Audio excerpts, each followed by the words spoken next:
Sometimes Yugi kwoli tukubuuzako na gyesiza okubatenga otulabira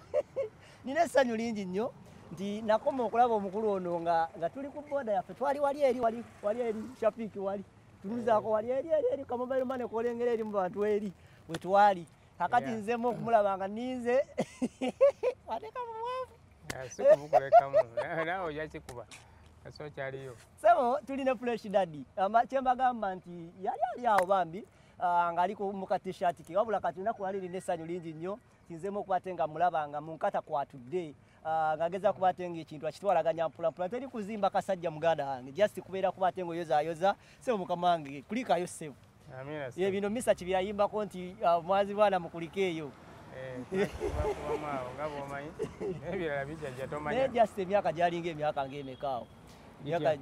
kufuniramu ebyo ebintu bye tulimu bwaserebwe buli obwangu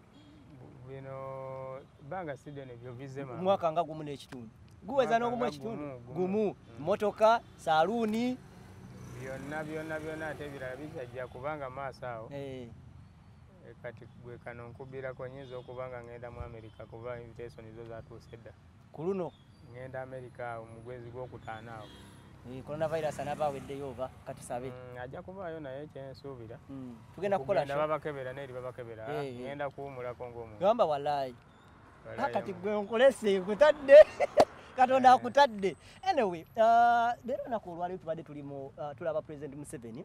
ng'ayogera eri eggwanga ng'atugamba nti abaana bagenda ku Friday bagenda kulozinga amasomero abaana baleme kuddayo ku ssomero wotuka Kampala parents jojjo omwana kuba nkulaba gyova kati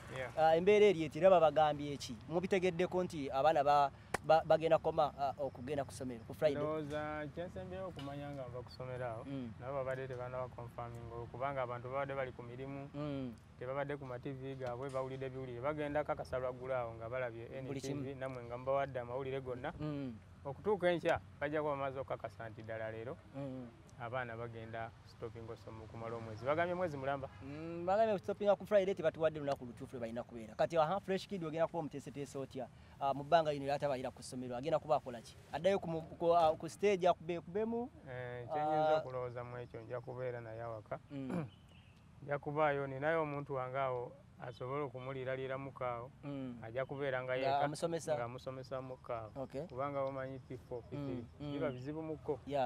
kubanga oledde emyaka 8 biyinza omukalubizaamu nga baddayo alina okubeera awo ng'akolakolamu practice y'endongo nayo ng'agirimu kuba endongo yamuleeta era nemuwa n'ekisomero ebyo omulimu gw'okola omukulu gwe tumanyi gwa saluuni twagigulawo Fresh Daddy saluuni eri wali ebukoto ngiyitako nnyo lwakuba tonsalangako kaviiri we baba bakedde ku makya ne balangirira nti abaana bagenda stoppinga ku Friday okusoma kitegeeza balina kye bateebereza ekiri mu ggwanga omulimu gwo gw'okola gwakukwata mu bantu mu mutwe na mu face saluuni tetugadde mukama katonda tetuzeeyo mu bwavu bwate njagula ekidomola ky'obudagala buli bwe batunaaza mu ngalo nga tuyingira ku ssomero obumanyi waliwo obudagala bwaleesa buli bwoyingira omala kubunaaba mu ngalo bw'oba olina ekidomola buli kasitoma ajja gw'ogenda okukwatako asooka n'akanaabamu osobola okubyeŋŋanga wakiramuzaako ku bbeeyi sinakiramuza naye ye pulogulaamu yange eyo okuba leero ekyo ngenda kifuna mangu nnyo ngenda kulaba ekikwatako bye babujja nange gye nja okubujja anyway nyinza okuba nga naswalaswala navaayo ku makya ne ŋŋamba abantu nti waleese omuyimbi ogenda mumanaginga omuyimbi munoonya simulaba kati njagala kubizaayo nga gwabyogedde omuyimbi yafunamuko emiswiba mitonotono awo naye kyekyabaawo omuyimbi yali mukyala mulungi ng'olaba asaana okubeera ku stage yali ayimba bulungi ng'olaba asobola abantu bajja muzira kiki ekyagaana sente omuyimbi waali era ne vidiyo twagikola lwakuba twagisa ku YouTube awo naye nja kuddamu mukuleetereko awo oddemu manju eri abantu mpakasa nti waali era tewali tabu yonna njagala kuta nsaagala kuzzaako tugambye nti 2-2 olina oluyimba baluyita tuzine wezinire wekyakalire Fresh Daddy newamu obulamu ne bunyumirwa ate oluvwama waddawa byonna mu ebiri omwo yanjiriba naga nti abantu abo tebagenda bbanga ddene mu ndongo kati bwagenze mbulaba bwagudde kati mugakasa ti hiiti yazze baaba ate kolabo ne Fresh Kid mutabaniwe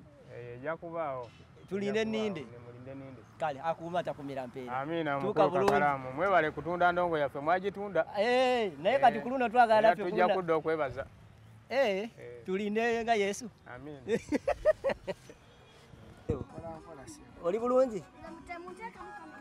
Ate era kuteeka.